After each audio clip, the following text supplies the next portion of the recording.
إن الحمد لله نحمده ونستعينه ونستغفره ونؤمن به ونتوكل عليه ونعوذ بالله من شرور أنفسنا ومن سيئات أعمالنا من يهده الله فلا مضل له ومن يضلله فلا هادي له وأشهد أن لا إله إلا الله وحده لا شريك له وأشهد أن محمدًا عبده ورسوله أما بعد قال الله تبارك وتعالى في القرآن الكريم والفرقان المجيد فأعوذ بالله من الشيطان الرجيم بسم الله الرحمن الرحيم يا أيها الناس اتقوا ربكم الذي خلقكم من نفس واحدة وخلق منها زوجها وبث منهما رجالا كثيرا ونساء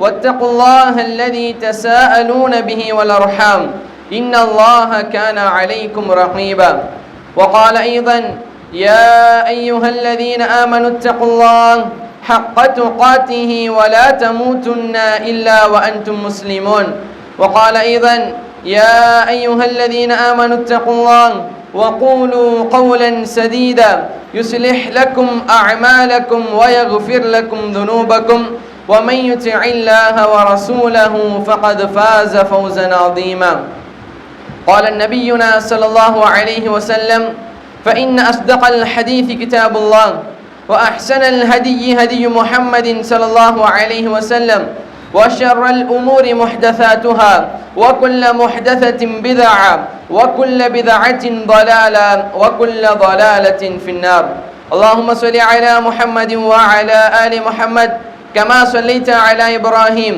وعلى آل إبراهيم إنك حميد مجيد اللهم بارك على محمد وعلى آل محمد كما باركت على إبراهيم وعلى آل إبراهيم إنك حميد مجيد புகழும் புகழ்ச்சியும் ஏக இறைவனாகிய அல்லாஹ் ஒருவனுக்கே உரித்தாக்கி அவனது சாந்தியும் சமாதானமும் கண்மணி நாயகம் முஹம்மது முஸ்தபா ரசூலுல்லாஹி ஸல்லல்லாஹு அலைஹி வஸல்லம் அவர்கள் மீதும் அன்னாரின் வாழ்க்கை அடிச்சுவட்டை பின்பற்றி வாழ்ந்த உத்தம சத்திய சஹாபாக்கள் மீதும் தபிஈன்கள் மீதும் தபா தபிஈன்கள் மீதும் குறிப்பாக இந்த ஜுமாவுடைய தினத்தில் அல்லாஹ் இட்ட கட்டளையை நிறைவேற்றுவதற்காக அவனுடைய இறை இல்லத்தில் ஒன்று குழும்பியுள்ள நம் அனைவர் மீதும் நின்று நிலவட்டுமாக என்று பிரார்த்தனை செய்தவனாக அந்த அல்லாஹ் சுப்ஹானஹு வ தஆலாவை எல்லா காலங்களிலும் எல்லா நிலைகளிலும் அஞ்சி வாழும்படி எனக்கும் உங்களுக்கும் உபதேசம் செய்தவனாக எனது உரையை ஆரம்பம் செய்கிறேன்.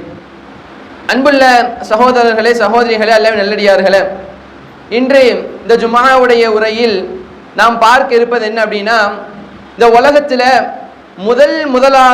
முதலாவதாக நிகழ்ந்த ஒரு பாவத்தை பற்றி தான் இன்றைக்கி நம்ம பார்க்க போகிறோம். உலகத்தில் மனிதர்கள் படைக்கப்பட்டு உலகத்துக்கு அனுப்பப்பட்ட பிறகு இந்த உலகத்தில் முதல்ல நடந்த ஒரு பாவத்தை பற்றி இன்று ஜும்மாவுடைய தினத்தில் நம்ம பார்க்க போகிறோம். அல்லாஹ் சுப்ஹானஹு வ தஆலா ஆதம் அலைஹிஸ்ஸலாம் அவர்களையும் ஹவ்வா அலைஹிஸ்ஸலாம் அவர்களையும் படைச்சு என்ன செஞ்சான், இந்த உலகத்துக்கு அனுப்பினான். இந்த உலகத்துக்கு நான் அனுப்பின பிறகு அவர்களுடைய 2 மகன்கள், ஆபில் காபில் என்று சொல்லக்கூடிய 2 மகன்கள், அவங்களிடத்திலிருந்து இந்த உலகத்துல முதல் நடந்த ஒரு பாவனை என்ன, கொலை. ஒருத்தர் என்ன பண்ணாரு, அவருடைய சகோதரன் என்ன பண்ணிட்டாரு, கொன்னுட்டார். இதுதான் இந்த உலகத்துல நடந்த முதலான பாவம்.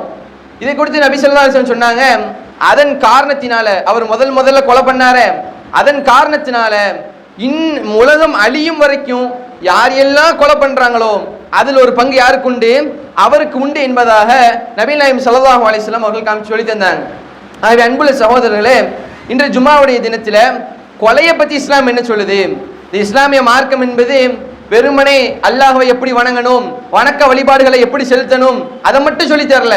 ஒரு மனிதன் இந்த உலகத்துல வாழும் போது அவன் நிம்மதியா சந்தோஷமா இந்த உலகம் எந்த விதமான ஒரு பிரச்சனையும் இல்லாம ஒரு அமைதியாக இந்த உலகம் இருக்கணும் அப்படின்னா அதுக்கு இந்த மனிதர்கள் என்னெல்லாம் செய்யணும், என்னையெல்லாம் செய்யக்கூடாது என்பதாக அனைத்தையும் இந்த இஸ்லாமிய மார்க்கம் நமக்கு போதிக்கக்கூடிய ஒரு மார்க்கம் தான் இஸ்லாமிய மார்க்கம்.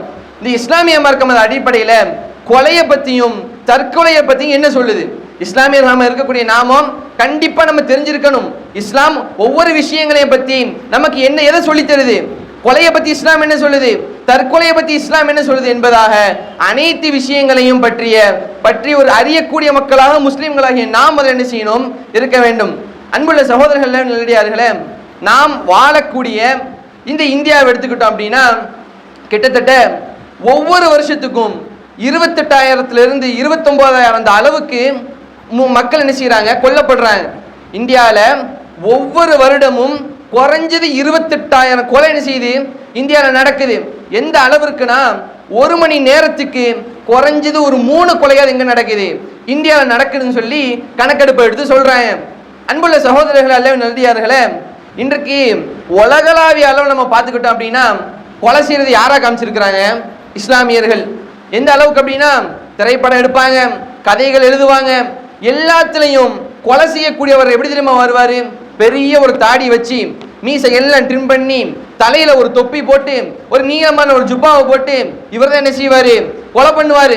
இந்த படத்துலையும் சரி, கதைகள் எழுதும் போதும் சரி, வரலாறுகள் அப்படி மாற்றுறதுலையும் சரி, எப்படி கொண்டு வராங்க, இஸ்லாமியர்களாலே கொலை செய்யக்கூடியவர்கள், இஸ்லாமியர்களாலே தீவிரவாதிகள், இஸ்லாமியர்களாலே இரக்கமற்றவர்கள், இஸ்லாமியர்கள் யாரும் பார்க்க மாட்டாங்க, அவங்க கொலை பண்ணுவாங்க, அவங்க அட்டூழியம் பண்ணுவாங்க, இப்படிதான் கொண்டு வராங்க இஸ்லாமியர்களை பத்தி. ஆனா உண்மையிலேயே இஸ்லாம் இதை போதிக்கிறதா? இஸ்லாமியர்கள் தீவிரவாதின்னு சொல்றான், இஸ்லாமியர்கள் கொலை செய்யக்கூடியவர்கள் சொல்றான். ஆனா உண்மையிலேயே இஸ்லாம் அதை தான் போதிக்கிறதா? இஸ்லாம் கொலையை பத்தி என்ன சொல்லுது? இஸ்லாம் உண்மையிலேயே நீங்கள் அனைவரையும் கொல்ல வேண்டும் சொல்லுதா? இஸ்லாம் எந்த அளவிற்கு இந்த கொலையை பத்தி எச்சரிக்கிறது என்பதாக அல்லாஹ்வும் அல்லாஹ்வுடைய தூதரும் அதிகமான இடங்கள்ல சொல்லி காமிக்கிறாங்க. அன்புள்ள சகோதரர்களே, நல்லடியார்களே, நபிகள் நாயகம் ஸல்லல்லாஹு அலைஹி வஸல்லம் அவங்க சொல்லி காமிப்பாங்க, அத்தீனு நஸீஹா, மார்க்கம்னாலே பிறருக்கு நலவு நாடுறது தான். மார்க்கம்னா என்ன, இஸ்லாம்னா என்ன, பிறருக்கு நலவை நாடுவதுதான் இஸ்லாமிய மார்க்கம். இன்னைக்கு இவங்க என்ன சொல்றாங்க, இஸ்லாமியர்களா பிறரை கொல்லுவது, இஸ்லாமியர்களா தீவிரவாதி. இஸ்லாம் என்ன சொல்லுது? உண்மையிலேயே இஸ்லாமியன் என்பவன் பிறருக்கு நலவை நாடக்கூடியவனாக இருக்கணும். ரசூலா சொல்லி காமிக்கிறாங்க, லில்லாஹி வலி ரசூலிஹி வலி கிதாபிஹி வலி அஇம்மத்தில் முஸ்லிமீன வ ஆமத்திஹிம். ஒரு முஃமின் என்பவன் எப்படி இருக்கணும் தெரியுமா, இஸ்லாமியர்னா எப்படி இருக்கணும் தெரியுமா, அல்லாஹ்வுக்கும் அல்லாஹ்வுடைய தூதருக்கும் இந்த உலகத்தில் வாழக்கூடிய எல்லா முஃமின்களுக்கும் எல்லா மனிதர்களுக்கும் நலவை நாடக்கூடியவனா இருக்கணும். முஸ்லிம்னா பிறருக்கு நல்லதை செய்யக்கூடியவனா இருக்கணும். முஸ்லிம் இடத்திலிருந்து பிறர் அமைதி பெறக்கூடியவர்களாக இருக்கணும். இவன் தான் உண்மையான முஸ்லிம்னு சொல்லி ரசூலுல்லாஹி ஸல்லல்லாஹு அலைஹி வஸல்லம் அவர்கள் சொல்லி காமிக்கிறாங்க. அன்புள்ள சகோதரர்களே, நல்லடியார்களே, நம்ம எல்லாத்துக்கும் தெரியும் ரசூலுல்லாஹி ஸல்லல்லாஹு அலைஹி வஸல்லம் அதிகமான போர்ல கலந்துருக்கிறாங்க, அப்படிதானே? எந்த அளவுக்கு அப்படின்னா 17 இல்ல 19 கருத்து வேறுபாடு இருக்கு. இத்தனை போர்கள்ல ரசூலுல்லாஹ் கலந்துருக்கிறாங்க. 19 போர் 17 போர்ல கலந்து கொண்ட ரசூலுல்லாஹ் எத்தனை பேரை தன்னுடைய கையால கொண்டிருக்கிறாங்க? ரசூலுல்லாஹ் 17 19 போர்ல கலந்துருக்கிறாங்க, அப்படிதானே? ரசூலுல்லாஹ் இந்த 19 போர்லையும் தன்னுடைய கையால கொன்றது ஒரே ஒரு நபரை மட்டும்தான். ரசூலுல்லாஹ் போருக்கு போனா கூட ரசூலுல்லாஹ் அந்த இடத்துல எதிரியை கொல்ல வேண்டும் என்று நினைக்க மாட்டாங்க, எப்படியாவது அவன் இஸ்லாத்துக்கு வர வச்சிடணும். ரசூலுல்லாஹ் எப்படியாவது அவன் இஸ்லாத்துக்கு வர வச்சு நினைச்சிருக்காங்க. கொன்றது ஒரே ஒரு பொருளை தான். ரசூலுல்லாஹ் வாழ்நாள்லயே கொலை செய்தது, போருக்கு போனா கூட ரசூலுல்லாஹ் தன்னுடைய வாழ்நாள்ல ஒரே ஒரு மனிதரை மட்டும் தான் என்ன செஞ்சிருக்காங்க, ரசூலுல்லாஹ் கொலை பண்ணி இருக்கிறாங்க. அல்லாஹ் தன் திருமறையில சொல்லி காமிக்கிறான், லகத் கான லக்கும் ஃபீ ரசூலில்லாஹி உஸ்வத்துன் ஹஸனா. மனிதர்களே, உங்களுடைய நபி இடத்துல உங்களுக்கு அழகிய முன்மாதிரி உண்டு. ரசூலுல்லாஹ் தான் சொல்லுவாங்க, நீங்க போருக்கு போனாலும் சரி, எதிரியை கொல்லணும், நீங்க போருக்கு போனாலும் சரி, போன உடனே என்ன செய்யக்கூடாது, எதிரிகளை நீங்கள் போர் ஆரம்பிச்சிடக்கூடாது. போருக்கு போனாலும் போன உடனே நீங்க கொலை பண்ண ஆரம்பிச்சிடக்கூடாது, சண்டை போட ஆரம்பிச்சிடக்கூடாது. முதல்ல நீங்க போருக்கு போனா கூட அவர்களிடத்துல இஸ்லாத்தை பத்தி முதல்ல நீங்க சொல்லணும். அதற்கு அப்புறம் தான் நீங்க போரையா தொடங்கணும் என்பதாக நபிகள் நாயகம் ஸல்லல்லாஹு அலைஹி வஸல்லம் அவங்க சொல்லி காமிக்கிறாங்க. அன்புள்ள சகோதரர்கள் எல்லாம் சிந்திச்சு பார்க்கணும். ஆனா இன்னைக்கு இஸ்லாமியர்கள் தீவிரவாதி, இஸ்லாமியர்களாலே கொலை செய்யக்கூடியவன் இப்படின்னு காமிக்கிறாங்களே. ரசூலுல்லாஹ் எந்த அளவுக்கு சொல்றாங்க அப்படின்னா, ஒரு மனிதரை பார்த்து, உங்களுடைய ஒரு சக முஸ்லீமை பார்த்து, உங்களுடைய சகோதரனை பார்த்து கூர்மையான பொருளை கூட நீங்க நீட்டி பேசாதீங்க. மார்க் என்ன சொல்லுது, உன்னுடைய ஒரு சகோதரனை பார்த்து கூர்மையான பொருளை கூட நீ நீட்டி பேசாத.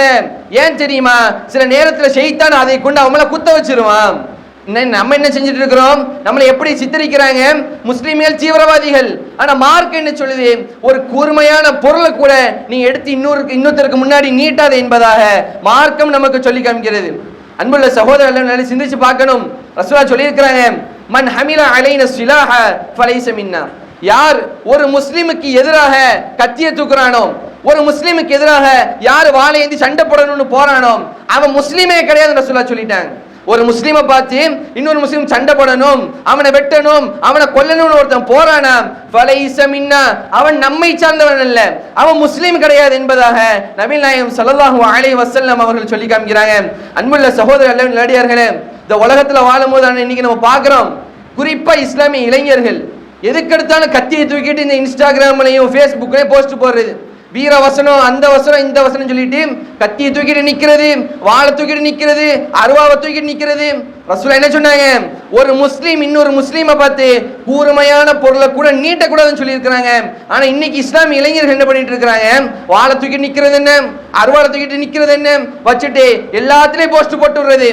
ஆனா மார்க்கம் என்ன சொல்லுது? அன்னஹு, அல்லாஹ் சொல்லி காமிக்கிறான், அன்னஹு மன் கதல நஃப்ஸன் பிகைரி நஃப்ஸின் அவ் ஃபஸாதின் ஃபில் அர்தி ஃபகஅன்னமா கதல الناس ஜமீஆ. இந்த உலகத்துல வாழும்போது ஒருவன், ஒரு முஸ்லிம் யாராக இருந்தாலும் சரி, இன்னொருத்தனை கொன்னா அப்படின்னா இந்த உலகத்துல வாழக்கூடிய எல்லா மனிதர்களும் கொன்றதுக்கு சமம். ரசூல் அல்லாஹ் என்ன சொல்றான்? இந்த உலகத்துல நீங்க வாழும் போது ஒரு மனிதரை நீங்க கொன்னீங்க அப்படின்னா, ஒரு மனிதரை நீங்க கொன்னீங்க அப்படின்னா இந்த உலகத்துல வாழக்கூடிய எல்லாத்தையும் கொன்னதுக்கு சமம் அல்லாஹ் சொல்லி காமிக்கிறான். அடுத்து அல்லாஹ் சொல்றான், வமன் அஹ்யாஹா ஃபகஅன்னமா அஹ்யன் நாஸ ஜமீஆ. இந்த உலகத்துல நீங்க ஒரு மனிதரை வாழ வச்சீங்கன்னா, இந்த உலகத்துல நீங்க ஒரு மனிதரை வாழ வச்சீங்கன்னா இந்த உலகத்துல இருக்கக்கூடிய எல்லா மனிதர்களையும் வாழ வைத்ததுக்கு சமம் அல்லாஹ் சொல்லி காமிக்கிறான். இந்த அளவுக்கு இந்த இஸ்லாமிய மார்க்கம் கொலையை குறித்து எச்சரிக்கக்கூடிய மார்க்கமாக இருக்குது. இந்த இஸ்லாமிய மார்க்கம் இந்த உலகத்துல முஸ்லிம்கள் எல்லா மனிதர்களும் சந்தோஷமாக, சுபிட்சமாக, நிம்மதியாக, இந்த உலகம் அமைதியாக இயங்க வேண்டும் என்பதற்காக என்னெல்லாம் வழி காமிக்கணுமோ எல்லாத்தையும் காமிச்சிருக்குது. அல்லாஹ் தான் சொல்றான், ஒருத்தரை கொன்ன அப்படின்னா இந்த உலகத்துல வாழக்கூடிய எல்லாத்தையும் நீ கொன்னதுக்கு சமம். இந்த உலகத்துல நீ ஒரு மனிதரை நீ வாழ வச்சனா, அந்த ஒரு மனிதர் வாழுவதற்கு நீ காரணமாக இருந்த அப்படின்னா இந்த உலகத்தில் இருக்கக்கூடிய எல்லாத்தையும் நீ வாழ வைத்ததுக்கு சமம் என்பதாக அல்லாஹ் தனது திருமறையிலே சொல்லி காட்டுகிறான். அன்புள்ள சகோதரர்களே, நடிகார்களே, அல்லாஹ் சுப்ஹானஹு வ தஆலா தன்னுடைய திருமறையில் இன்னொரு இடத்துல சொல்லும்போது சொல்லி காட்டுறான், வமன் கதல முஃமினம் முத்தஅம்மிதன் فجزاؤه جهنم خالدين فيها وغضب الله عليه ولعنه وأعد له جهنم. இந்த உலகத்துல யார் ஒரு முஃமினை, அல்லாஹ்வை தன்னுடைய இறைவனாக ஏற்றுக்கக்கூடிய ஒரு முஃமினை வேண்டுமென்றே ஒருத்தர் கொலை செய்தார்னா, இன்னைக்கு இந்த நம்முடைய சமுதாயத்துல கொலை ரொம்ப சர்வ சாதாரணமாயிட்டு, எதுக்கெடுத்தாலும் கொலை. கொலை தான் நம்மளுக்கு என்னது தீர்வு. எந்த அளவுக்குன்னா, சொத்து பிரிக்கும் போது சகோதரனுக்கு சொத்து பெறக்கூடாது, கொலை பண்றது. பெற்ற மகன் என்ன செய்யறான்? ஒரு மகன் என்ன செய்யறான்? தன்னை பெற்ற தாயை கொல்லுறான், தந்தையை கொல்லுறான். எதுக்கெடுத்தாலும் இந்த நம்முடைய சமூகத்தில் பெண்ண ஆயிடுச்சு, கொலை அதிகரிச்சுட்டே போகுது. எதுக்கெடுத்தாலும் கொலை, லவ் பண்ணி கொலை, சொத்து பிரிக்கும் போது கொலை, வியாபாரத்துல ஏதாவது பிரச்சனை வந்திருக்கும், எடுத்த எடுப்புல கொலை, பேஸ்புக்ல நம்மளை பார்த்து ஏதாவது அவர் எழுதியிருப்பாரு, அதுக்கு போய் கொலை.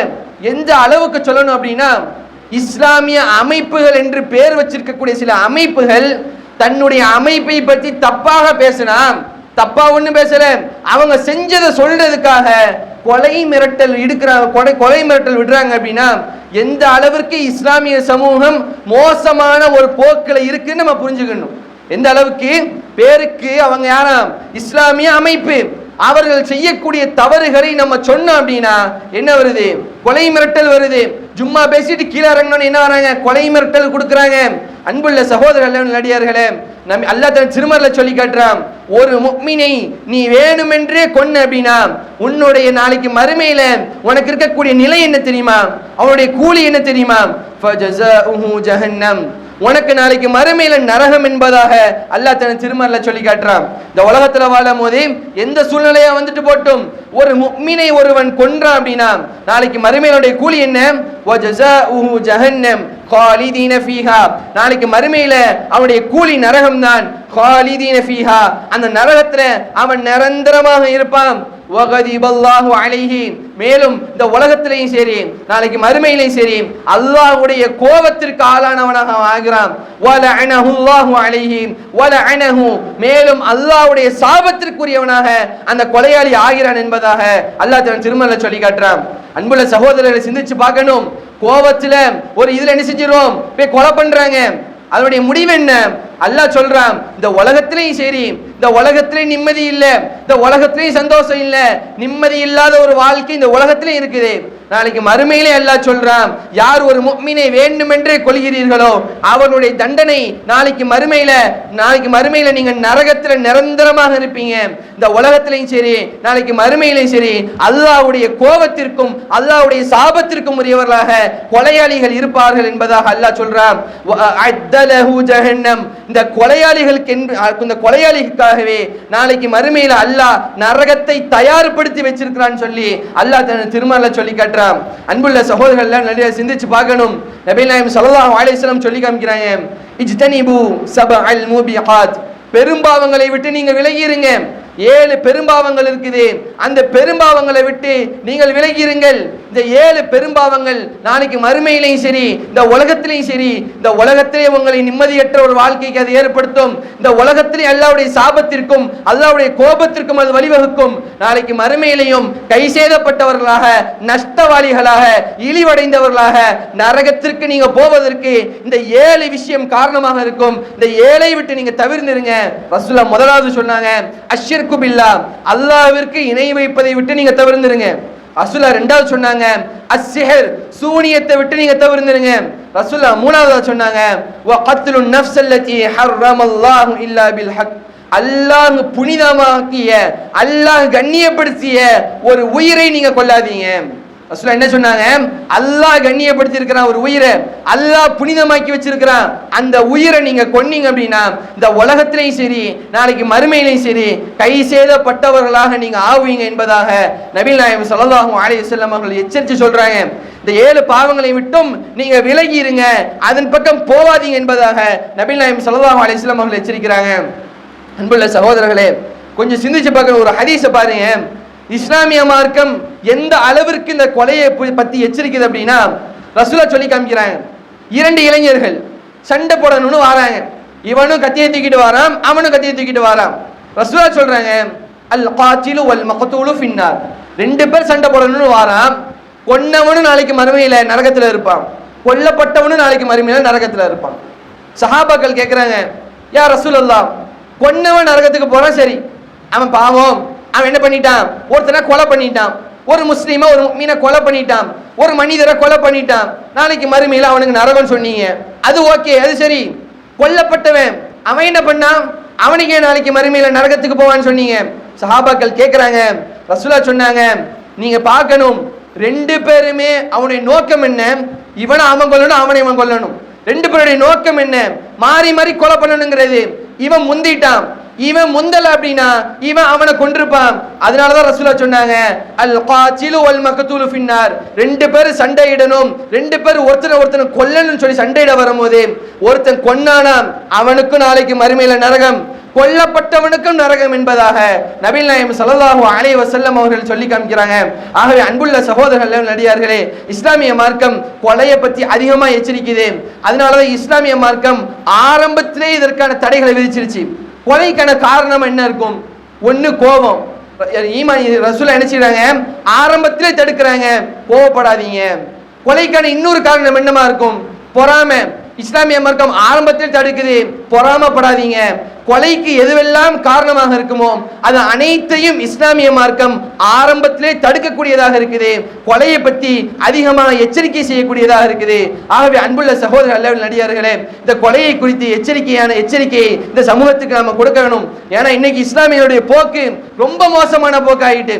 எந்த அளவுக்குன்னா, நடந்த சம்பவங்கள், பைக்கில் போறான், ஸ்பீடா போறான், கூட்டி ஏன்பா இவ்வளவு ஸ்பீடா போறேன்னு கேட்டதுக்கு கத்தி எடுத்து கேட்டவரை குத்துறான்.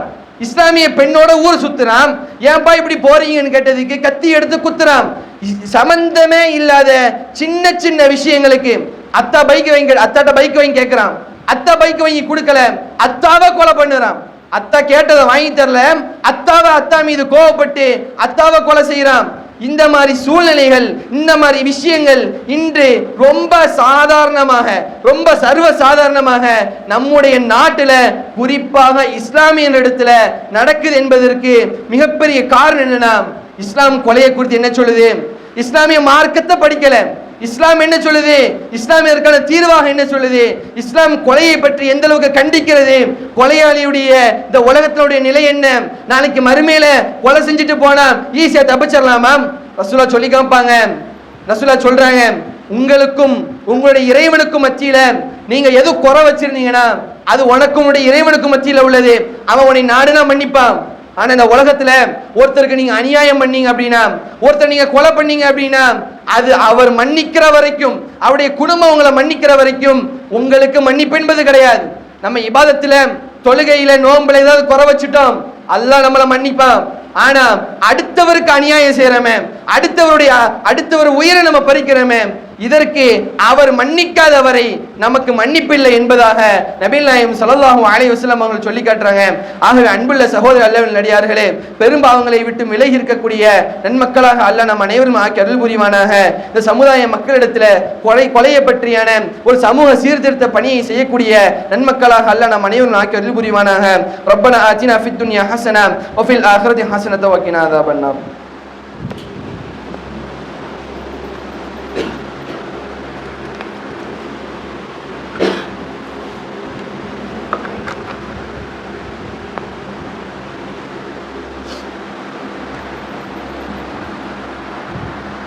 அல்ஹம்துலில்லாஹ் வஸ்ஸலாத்து வஸ்ஸலாமு அலா ரசூலில்லாஹ் வ அலா ஆலிஹி வ அஸ்ஹாபிஹி வ மன் தலா. அன்புள்ள சகோதரர்களே சகோதரிகளே, ஜுமாவுடைய முதல் உரையில் இஸ்லாம் கொலையை ஆதரிக்கிறதா, ஏன்னா இன்னைக்கு அதான் சொல்லிட்டு இருக்கிறாங்க, இஸ்லாமியர்கள்னாலே தீவிரவாதிகள், இஸ்லாமியர்கள் கொலையை ஆதரிக்கிறாங்க அப்படின்னு சொல்றாங்க. உண்மையிலே இஸ்லாம் கொலையை பற்றி என்ன சொல்லுது, கொலை செய்தவனுடைய தண்டனை என்ன, நாளைக்கு மறுமையுடைய நிலை என்னன்னு சொல்லி பார்த்தோம். இன்னைக்கு எந்த அளவிற்கு கொலை அதிகரிச்சிருக்குதோ அதை விட பன்மடங்கு அதிகமாக தற்கொலை அதிகரிச்சிருக்குது. எந்த அளவுக்குனா, இந்தியாவில் வருடத்துக்கு கொலை செய்யக்கூடியவர்களுடைய எண்ணிக்கை என்ன, 28,000 பேர் கொலை செய்யப்படுறாங்க. தற்கொலையினுடைய எண்ணிக்கை என்ன தெரியுமா, 1,71,000 பேர். இந்த இந்தியாவில் ஒவ்வொரு வருஷமும் 1,70,000 பேர் என்ன செய்யறாங்க, தற்கொலை செய்யக்கூடியவர்களாக இருக்கிறாங்க. குறிப்பா இஸ்லாமியர்கள் இன்னைக்கு அதிகமா என்ன செய்யறாங்க, தற்கொலை என்பது நம்முடைய மார்க்கத்திலே இப்ப அதிகமா வந்து நம்முடைய சமுதாயத்திலையும் எதுக்கெடுத்தாலும் இப்ப ஒரு தற்கொலை தான் ஒரு தீர்வு மாதிரி ஆயிட்டு. எந்த அளவுக்குன்னா, கல்யாணம் பண்ணி குடும்பத்துல பிரச்சனை, தற்கொலை பண்ணிடுறாங்க. 12th மார்க் எடுக்கல, 10th மார்க் எடுக்கல, தற்கொலை. நீட்டு கஷ்டப்பட்டு படிக்கிறான், பாஸ் ஆகல, தற்கொலை. அத்தாட்ட பைக் வாங்கி கேட்கிறான், அத்தா பைக் வாங்கி தரல, தற்கொலை பண்றான். அத்தாட்ட ஐபோன் வாங்கி கேட்கிறான், அத்தா ஐபோன் வாங்கி கொடுக்கல, தற்கொலை பண்றான். தற்கொலை ஒரு தீர்வு என்று நினைச்சு இன்னைக்கு நம்மள்ட்ட அதிகமான பேர் என்ன செய்ய ஆரம்பிச்சிட்டாங்க, தற்கொலை என்பது இந்தியாவில் அதிகரிச்சுட்டே போகுது. இஸ்லாமியர்களிடத்துல முன்ன மாதிரிலாம் இப்ப இல்லை. நம்ம அதிகமான செய்திகளை கேள்விப்படுறோம், இஸ்லாமியர்கள் அதிகமாக என்ன செய்ய ஆரம்பிச்சிட்டாங்க, தற்கொலை செய்யக்கூடியவர்கள் அதிகமாயிட்டே போறாங்க. இஸ்லாமிய மார்க்கம் தற்கொலையை பத்தி என்ன சொல்லுது, அல்லாஹ் தன் திருமறையில சொல்லி காமிக்கிறான், வலா தக்துலு அன்ஃபுஸக்கும், உங்களை நீங்களே கொல்லாதீங்க, உங்களை நீங்களே நீங்க தற்கொலை பண்ணாதீங்க. உங்களுக்கு கஷ்டம் இருக்கு, துன்பமா இருக்கு, உங்களுக்கு வறுமையா இருக்கு, உலகத்துல நம்ம நினைச்சு எதுவுமே நடக்கலையே, இவ்வளவு சோதனையா இருக்கு, நம்ம இந்த உலகத்துல நம்ம வாழ்ந்து என்ன செய்ய போறோம், நமக்கு வேற வழியே இல்லை, தற்கொலை தான் தீர்வுன்னு சொல்லி தற்கொலை பண்ணாதீங்க. அல்லாஹ் சொல்லி காமிக்கிறான், வல நபுலுவன்னக்கும் பிஷைஇ மினல் கௌஃபி வல் ஜூ' வ நக்ஸி மினல் அம்வாலி வல் அன்ஃபுஸி வஸ் ஸமராத்.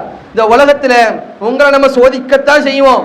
உங்களுக்கு இந்த உலகத்தை சோதனை வரதான் செய்யும். பசியால சோதனை வரும், பொருளாதாரத்தால சோதனை வரும், உங்களுடைய நெருங்கிய உறவினர்களுடைய மரணத்தினால உங்களுக்கு சோதனை வரும். அல்லாஹ் சொல்றான், அதுல நீங்க பொறுமையா இருங்க, உங்களுக்கு நாளைக்கு மறுமையிலே இந்த உலகத்திலே வெற்றி உண்டு. அல்லாஹ் சொல்றான், சோதனை வரதான் செய்யும். சோதனை இல்லாம யாருமே சந்தோஷமா இந்த உலகத்துல வாழ முடியாது. அந்த சோதனைகள் வரும்போது நீங்கள் பொறுமையாக இருந்தீங்கன்னா உலகத்திலேயும் மறுமையிலே வெற்றி.